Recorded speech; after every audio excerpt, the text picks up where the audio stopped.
Eh, Oke, next, Ce. Pemimpin efektif.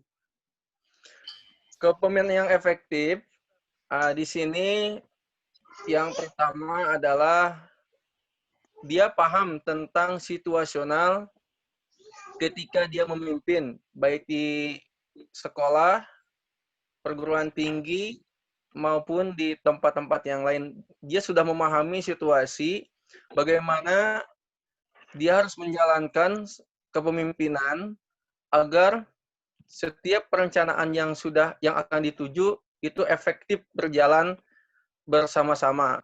Yang keduanya, seorang pemimpin yang efektif itu yaitu kepemimpinan yang mempunyai keterampilan administrasi yang sesuai. Nah, kalau seorang pemimpin tidak mempunyai keterampilan dalam administrasi, ini sangat lemah. Dikhawatirkan kalau di bawahnya itu juga lemah administrasinya, maka ketika ada, kalau di sekolah ya mungkin ada yang namanya akreditasi dan sebagainya, administrasinya acak-acakan, ini berbahaya.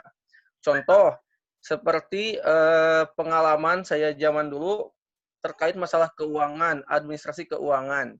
Jikalau di TU-nya tidak sinkron dengan orang tua, seperti ketika orang tua diminta pembayaran SPP bulan Juni, ternyata di TU masih ada tagihan, sedangkan di orang tua sudah terdapat nota bahwa dia telah melunasi SPP bulan Juni. Nah, ini tidak sinkron. Nah, inilah pentingnya seorang pemimpin itu harus mempunyai keterampilan administrasi. Karena maju jalannya sebuah kepemimpinan, kalau administrasinya cacat, ini akan berbahaya.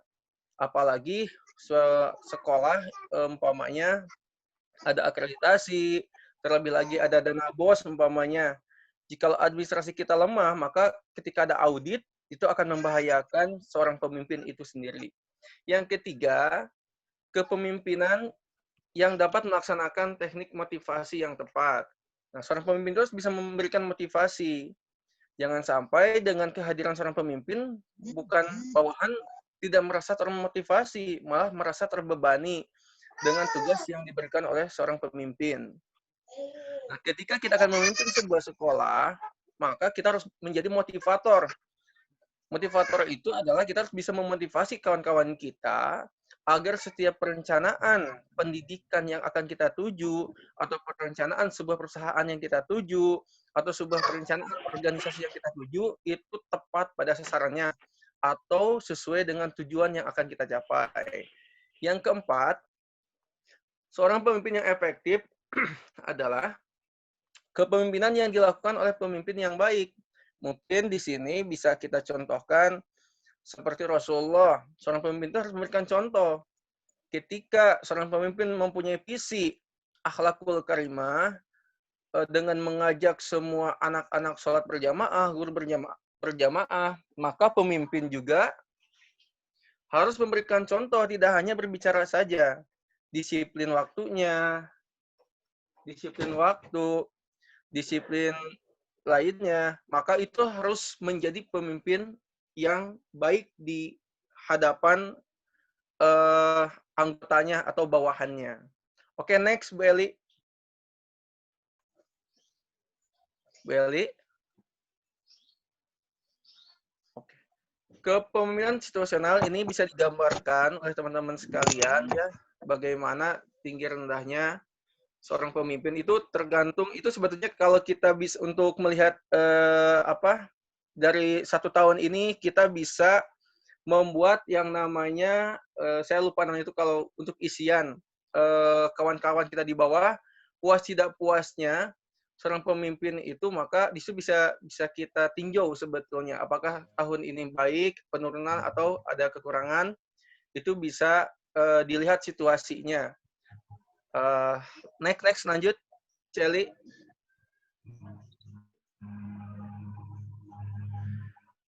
Kemudian situasional. Nah, di sini ada leader, ada follower, situasi. Nah, ini kemarin juga sudah disampaikan juga oleh Dr. Kun. beliau pun menyampaikan ini dan beberapa bulan minggu ke belakang, mohon maaf, ini pun sudah disampaikan sedikitnya oleh teman-teman semua. Yang pertama adalah leader. Nah, di sini leader itu harus mempersiapkan instruktif, konsultatif, partisipatif, delegatif. Nah, followernya artinya mereka yang mengikutinya itu kemampuannya rendah. Situasinya mementingkan tugas. Nah, ini kalau hanya instruksi saja. Jadi kalau seorang pemimpin hanya instruksi saja, ada kemungkinan kemampuan di bawahnya akan rendah. Maka mereka akan mementingkan tugasnya masing-masing. Yang kedua, konsultatif. Jadi kemampuan rendah ke sedang. Nah, ini mementingkan tugas dan hubungan atau komunikasi yang lumayan bagus. Yang ketiga, seorang leader itu partisipatif. Nah, kemampuan sedang ke tinggi ini mementingkan hubungan. Ya, selanjutnya itu delegasi atau delegatif. Ini kemampuan yang tinggi. Nah, untuk mencapai dari poin 1 ke poin 4 ini memang sangatlah sulit kalau kita tidak bisa membaca situasional. Maka ketika kita menjadi seorang pemimpin, situasinya harus seperti apa, maka menurut saya dan Bu Adelisna, maka kita minimal, maksimalnya mohon maaf, kita harus partisipatif dan delegasi. Karena kalau kita udah partisipasi, kemampuan sedang ke tinggi itu akan orang-orang yang di bawah kita akan bekerja dengan kemampuan yang mereka punya. Dan mereka akan mementingkan hubungan yang erat, hubungan yang baik dengan tim yang lainnya. Next, Celi. Nah, ini keterampilan administrasi. Setiap pemimpin harus mempunyai keterampilan administrasi, managerial skill, technical skill. Nah, seorang pemimpin kalau tadi saya sampaikan, kalau administrasinya saja sudah lemah, manajerialnya skillnya aja lemah, kemampuan manajernya, technical skillnya lemah, maka otomatis tidak akan terjadi keefektifan dalam sebuah kepemimpinan dalam sebuah organisasi atau sekolah. Maka bagi ibu-ibu di sini calon kepala sekolah, calon ketua yayasan, harus mempunyai keterampilan administrasi yang bagus. Bagaimana cara menyusun data dan sebagainya. Bagaimana kita harus mempunyai kemampuan manajer yang bagus, memanage teman-teman, dan bagaimana kita harus mempunyai sebuah skill. Dan selanjutnya, semakin tinggi kedudukan seseorang dalam organisasi, semakin banyak memerlukan manajer atau manager skill. Semakin rendah seseorang, maka semakin banyak memerlukan technical skill. Nah, maka seorang pemimpin harus kuat, harus fight. Kalau pemimpin ini lemah, bahayanya adalah di bawahnya pun akan menjadi lemah. Maka kinerjanya pun, follower yang di bawah pun akan menjadi lemah. Semakin pemimpin ini semakin fight, semakin kuat, semakin kemampuannya terasah. Nah, ketika kita akan menyampaikan ke bawahan kita bisa menginstruksikan ke bawahan kita bahwa bagaimana cara kita memanage sebuah organisasi, bagaimana cara merapikan administrasi, bagaimana kita cara mencapai sebuah tujuan perencanaan dalam sebuah organisasi, kita sudah pandai di situ. Kalau kita lemah di situ, kita tidak tahu administrasi itu apa, bagaimana cara memanage teman-teman organisasi seperti apa, maka otomatis kepemimpinan itu akan tidak efektif dan bahaya atau tidak akan lama. Next, lanjut. Teh.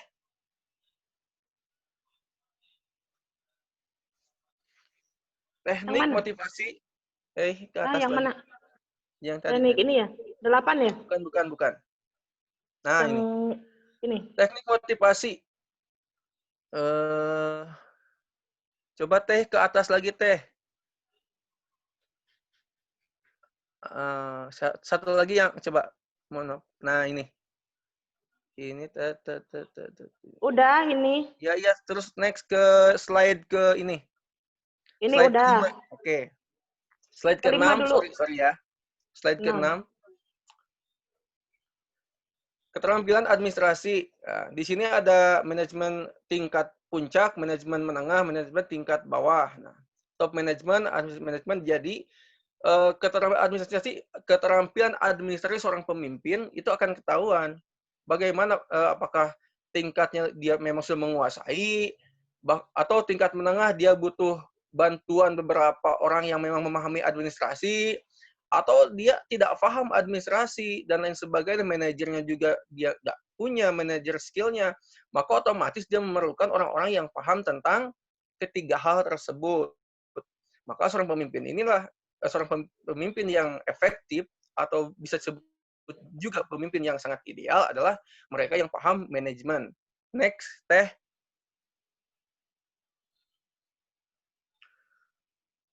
Oke. Keterampilan administrasi. Di sini tadi disampaikan tentang top management. Memimpin, mengelola. Bentar, Afwan, bentar nih. Kakak, Papa lagi kuliah dulu. Iya, nggak apa-apa.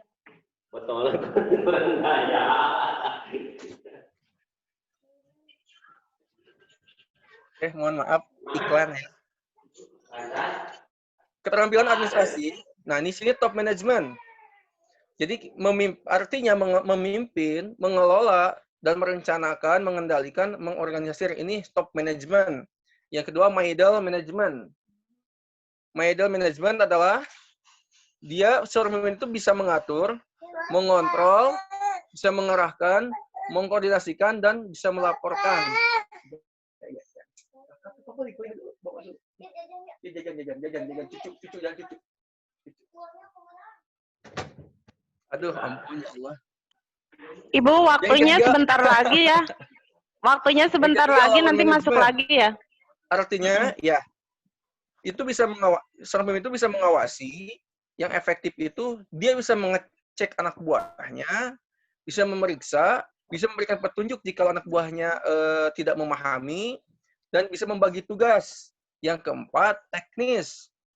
Nah, untuk mencapai administrasi, kita keempat ini dengan teknis, yaitu bisa membuat, mengemudikan, memindahkan, menyusun, memasang, dan menghitung, dan juga menyalin. Nah, dari keempat inilah teman-teman sekalian, kalau administrasi kita di sebuah kepemimpinan ingin bagus, maka kita harus bisa memimpin, mengelola, mengatur, mengontrol, mengawasi, dan membuat jangan cuek bebek seorang pemimpin itu. ABS, apa ABS itu? Asal bos senang.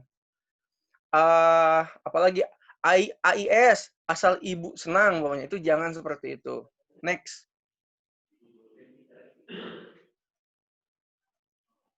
Teknik motivasi yang tepat. Yang pertama adalah menegaskan batas pekerjaan bawahan menurut tingkatannya. Nah, jadi ketika kita akan memberikan sebuah pekerjaan ke anak buah kita harus paham anak buah kita ini kemampuannya sejauh mana. Jangan sampai kita memberikan tugas kepada anak buah kita dan dia nggak mampu. Ini bahaya nantinya di kepemimpinan kita. Akibatnya akan fatal. Contoh, jujur nih pribadi saya memimpin SMK Paksim. 1 tahun ini saya mencoba 1 orang pokoknya untuk memegang kesiswaan. Ternyata selama 1 tahun 10 bulan berjalan, umpamanya dia lemah di kesiswaan. Maka tahun depannya kita cross check, kita cek semua, ternyata kalau dilanjutkan itu tidak akan bagus juga, maka kita harus tegas di situ, kita harus mengganti orang yang tepat untuk pekerjaan yang harus dia lakukan. Yang kedua, memberikan kebebasan bawahan dalam batas tertentu, artinya kita pun tidak harus full dibebaskan. Sok terserah kamu, jangan. Tapi tetap kita harus membatasi, apalagi yang namanya kepala sekolah. Kepala sekolah ataupun pemimpin organisasi yang lain, kita tetap harus memantau anak buah kita. Jangan dibebaskan. Kalau kebebasan, kalau terlalu dibebaskan, bahaya nantinya. Dia akan melakukan sesuatu hal yang menurut dia mau, bukan apa yang kita mau. Yang ketiga, memberikan supervisi sesuai dengan hasil yang dicapai. Nah, untuk kepala sekolah, ini ada supervisi. Biasanya dilaksanakan bisa sebulan sekali, 2 bulan sekali, atau 3 bulan sekali. Alangkah lebih baik memang sebulan sekali. Tapi kalau saya melaksanakan supervisi itu adalah 3 bulan sekali untuk mengetahui apakah guru tersebut sudah memenuhi persyaratan sebagai guru, diantaranya dia mempersiapkan RPP, bagaimana dia cara mengajarnya, apakah dia tepat waktu masuk ke kelas, itu kita bisa melaksanakan supervisi. Supervisi tidak harus dilaksanakan oleh seorang kepala sekolah, tapi supervisi kita bisa memberikan kewenangan kepada wakil kurikulum, umpamanya kalau untuk kepala sekolah. Dan kurikulum tersebut memang kita percaya. Jadi jangan sampai supervisi itu tidak harus dilakukan oleh kepala sekolah saja, bisa dilakukan oleh orang yang kita percaya seperti wakakurikulum kalau untuk di sekolah. Yang keempat, bersikap realistis, tahu hakikat manusia yang berbeda-beda. Jadi realistis, kita jangan disembunyi-sembunyikan. Realita aja kita sampaikan apa adanya. Tidak ditambah, tidak dikurang. Yang keempat, yang kelima, komprehensif dalam disiplin.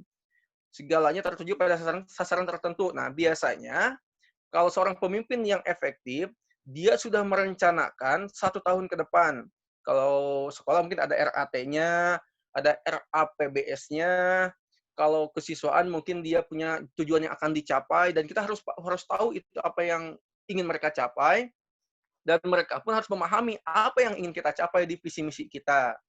Next, Teh Eli.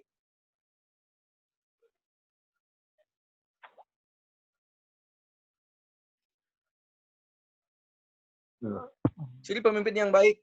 1, mempunyai fisik yang sehat dan pengetahuan yang luas. Nah, ini sudah kita bahas ya sebelumnya. Ya, fisiknya harus sehat juga, jangan memble lah pemimpin itu. Cakum ya, nggak enak dilihat gitu ya. Apa ya? Fisiknya harus sehat. Kudu glowing ya. Kelihatan memble itu ya, memble ya. Kudu glowing. Iya, bisa blowing. Kalau gitu udah lah. bawaan gimana? Ya kan kudu servis sama. Tetap pemimpin itu harus punya fisik yang sehat, pengetahuan yang luas. Jangan sampai pemimpin nggak tahu masalah, nggak update lah, nggak updating. Itu malu banget gitu. Sampai anak buahnya banyak yang update, dia sendiri nggak tahu, atau seorang pemimpin tidak menguasai teknologi. Jangan sampai kayak gitu. Pemimpin juga harus update, kuasain teknologi. Jangan sampai kita dibodohi oleh anak buah kita. Ini sebagai apa? Bukan contoh yang bagus juga sih ya. Saya pernah melakukan belum lama ini PAT contoh. PAT itu untuk saat yang sebelum-sebelumnya, saya melihat panitia sampai 15 orang, sampai 17 orang gitu. Saya berpikir kenapa bisa banyak kayak gitu, kenapa nggak bisa dipangkas. Ternyata kelemahannya adalah ketika PAT menggunakan teknologi, contoh menggunakan Edmodo dan software lain sebagainya, kelemahannya adalah ketika seorang pemimpin memberikan tugas kepada guru, dia umpamanya membuat soal di Word dan harus diedit lagi di Edmodo, itu yang membuat lemah. Maka kemarin saya membuat sebuah sedikit terobosan bahwa guru harus langsung membuat soal di Edmodo umpamanya. Jadi itu tidak menambah beban panitia, dan panitia sedikit bebannya berkurang lah. Jadi ketika guru bertanya masalah Edmodo, kita pun harus paham apa Edmodo itu. Ketika guru bertanya tentang Google Form, maka kita pun harus paham seperti apa manfaatnya Google Form. Jangan sampai kita seorang pemimpin nggak tahu. Artinya jangan sampai pengetahuan kita tidak luas lah. Yang kedua, yakin mampu membawa organisasi mencapai. Nah, belum Cece. Ini agak panjang, nggak apa-apa ya teman-teman ya. Seorang pemimpin harus yakin mampu membawa sekolah. Jangan sampai, aduh, saya tuh bisa, pusing, atau sebagainya. Banyak ngeluh. Daripada banyak ngeluh, lebih baik mundur saja jadi pemimpin. Banyak ngeluh, curhat sana-sini. Lebih baik, menurut saya, itu bukan pemimpin yang baik. Lebih baik mundur saja jadi pemimpin. Lebih baik jadi anak buah saja. Yang ketiga, mengetahui hakikat dan kompleksitas tujuan. Yang keempat, mempunyai stamina dan entusiasme yang tinggi. Next, Kelly. Ini dikit lagi nih ya.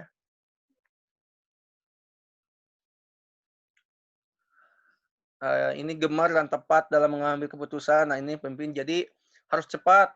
Walaupun keputusan itu ternyata salah, nggak jadi masalah. Kalau memang ketika kita mengambil keputusan, ternyata pas di hasil keputusan itu ternyata salah, menurut saya itu nggak salah. Itu jadikan ibroh buat kita. Ambil hikmah ya. Objektif, rasional, tidak emosional. Seorang pemimpin itu tidak boleh emosional, sabar gitu ya. Jangan cepat emosi. Ketika mau marah, cerna dulu apakah baik atau enggak yang kita sampaikan. Adil dalam memperlakukan bawahan. Jangan sampai ada ada kubu-kubu sehingga kubu tersebut yang kita bela kubu tersebut yang lebih sejahtera, jangan sampai seperti itu. Menguasai teknik komunikasi yang efektif atau yang baik.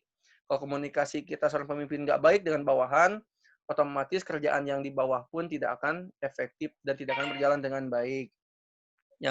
Selanjutnya, yang terakhir, menguasai prinsip-prinsip human relasi. Yang 11 terakhir, yaitu pemimpin tentang demokratis, yaitu mensinkronisasi tujuan pribadi dengan tujuan organisasi. Kalau kita seorang pemimpin, di sini kan ada Bu Ratna, ada Bu Hajah Reni, kepala sekolah ya, Bu Yuli ya, ketua yayasan, amin. Jadi kalau kita punya tujuan visi misi kita, saya pun pribadi sebagai kepala sekolah punya visi misi pribadi, tapi harus disinkronisasikan atau dikombin dengan bawahan-bawahan kita. Yang kedua, senang menerima saran kritik dan pendapat. Kalau pemimpin tidak mau dikritik, lebih baik mundur. Dikritik, laporkan, kritik, penjarakan. Nah, itu berarti bukan jiwa pemimpin. Ya, itu bukan jiwa pemimpin. Kalau pemimpin nggak mau dikritik, lebih baik mundur saja.